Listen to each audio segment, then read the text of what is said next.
All right, welcome back to All This Math. This is Professor Parker, and today we're going to solve an equation. It's a multi-step equation. It's a lot going on in this equation. Let's first read what it says.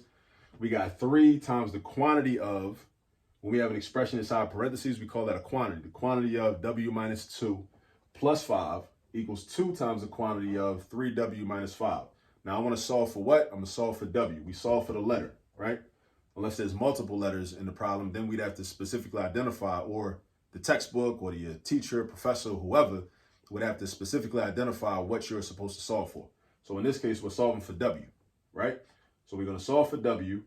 And first thing I want to do is I'm going to get rid of these parentheses, right? I'm going to get rid of the parentheses, all right?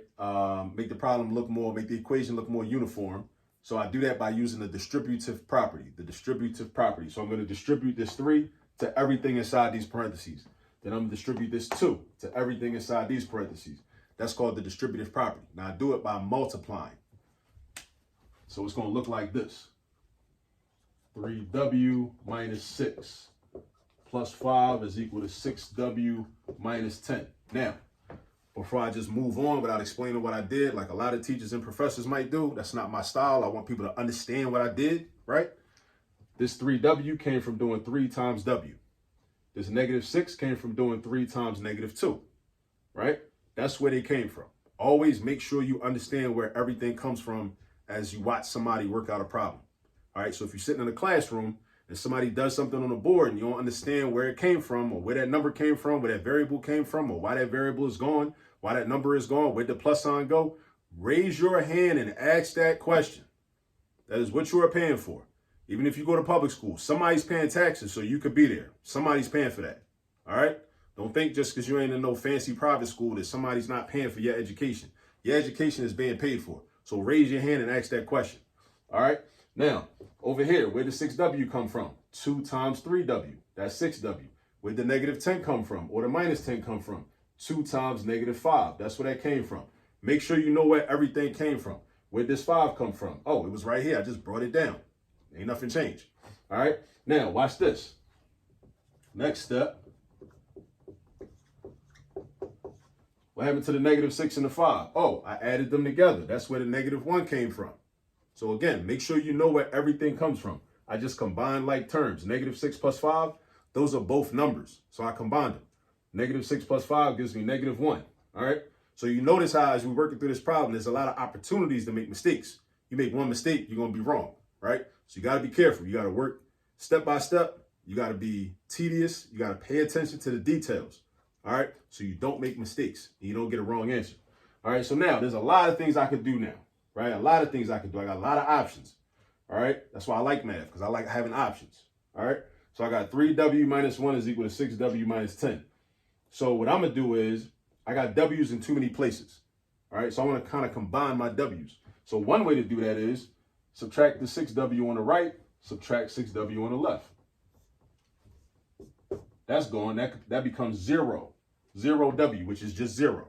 Not 1w, not 2w, not 12w. This becomes 0. Now the 6w over here is gone. I also have to subtract 6w on the left side to keep everything balanced. Because algebra is all about balance. Math is all about balance, for real, for real. Now 3 minus 6w is negative 3w. Minus 1, I just brought that down. Equal sign, brought that down. Minus 10, brought that down. Now I'm trying to get w by itself. So I need to get rid of negative 1 and negative 3. Negative 1 and negative 3. Negative 1 and negative 3. So I'm going to do plus 1 on the left, plus 1 on the right. Boom. Negative 3w equals negative 9. So then how do I get w by itself? I need to get rid of negative 3 now. How do I get rid of negative 3? Divide by negative 3 on the left, divide by negative 3 on the right. Boom, boom, 1, 1, w. Why is it just w? Because negative 3 divided by negative 3 is positive 1. 1w is the same thing as just w. And then negative 9 divided by negative 3 is positive 3. Now, how do I know that that's right? Watch this. Let's plug in these numbers. What's 3 times 3? 9. What's 9 minus 5? 4. What's 2 times 4? 8. So the whole left side should be equal to 8. Then over here, if that's 3, 3 minus 2 is 1. 3 times 1 is 3. 3 plus 5 is 8. The whole left side is equal to 8. So 8 is equal to 8. That's a true statement. So math is all about finding the truth and being balanced. It's a beautiful thing, right? So this value for W gives us the truth, a true statement. 8 does equal 8. 8 is the same thing as 8. 8 is equivalent to 8. All right? So that's proof that W equals 3. All right? Notice what we did. We distributed. We combined like terms. We used the subtraction property of equality. Subtract 6W, subtract 6W. We did that on both sides. All right? Run the video back. I was saying a whole lot in a little bit of time. So run the video back. If anything didn't really make sense, run it back. Watch it over and over again. Okay? And share this with your friends. All right? Go get some practice. I'll see you on the next video.